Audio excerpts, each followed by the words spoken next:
আসসালামু আলাইকুম। আশা করি সবাই অনেক ভালো আছেন। আমি মাসুম বিল্লাহ। আমার চ্যানেলের নাম লাইফ উইথ মাসুম বিল্লাহ। আমি আজকে ঢাকা কলোনি বাজার গরুর হাটে ঘুরতে গিয়েছিলাম। গরু বেচাকেনা কেমন তাও দেখলাম। হাটের মূল আকর্ষণ ছিল উট। বড় বড় 4টি উট এসেছে, তার মধ্যে একটি উট বিক্রি হয়ে গেছে সম্ভবত 24 লাখ টাকা। আপনারা দেখতে থাকুন।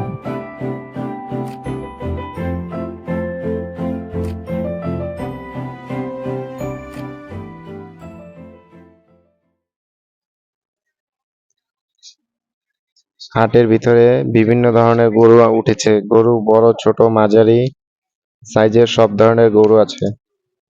আমি গরুগুলো দেখলাম আর ভিডিও তৈরি করলাম। আপনারা যদি কেনার জন্য করণী বাজার গরুর হাটে আসতে পারেন, সেখানে অনেক ভালো মানের গরু আছে। এই গরুটি দেখুন, পায়ের উপরে পাও তুলে বসে আছে।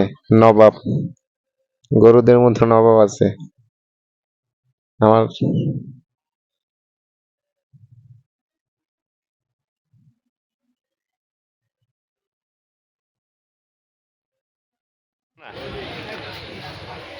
এতক্ষণে ভিডিও চালু করতে ভাই এই তো আছে কি ঘুমাবো না মানে আমাকে হাত ভালো ঘুম পারা হয় আর বেশি করে হাই রে আসে শোনা যায় কারোর বিরুদ্ধে তার বিরুদ্ধেই আইনগত ব্যবস্থা নেওয়া হবে। আপিল কর এবং পুলিশ গরু রেখেছে, গরু গাড়ি ঢুকতে দেওয়ার জন্য বেজাল করছেন আর গাড়িগুলো পার্কিং করে রাখছেন। গাড়িগুলো দ্রুত সরিয়ে দিন। তারা কোম্পানির প্রতিষ্ঠানের সামনে যেসব গাড়িগুলো হাই হাই সেটা দ্রুত যাই আগে গরু গাড়িটার ভিতরে ঢুকান এর পরেরটা পরে আগে দ্রুত গরু গাড়িটার ভিতরে ঢুকান কয় নাম্বার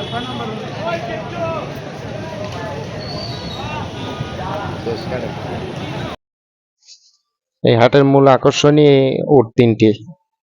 বিশাল দেহের চলছেন এই উটগুলো দেখতে হাজার হাজার মানুষের ভিড় জমেছে এখানে। উটগুলো কিভাবে খাচ্ছে এর ভিডিও আমি ধারণ করলাম। আমার ভিডিওটি যদি ভালো লাগে সবাই লাইক, কমেন্ট এবং শেয়ার করবেন। ধন্যবাদ সবাইকে।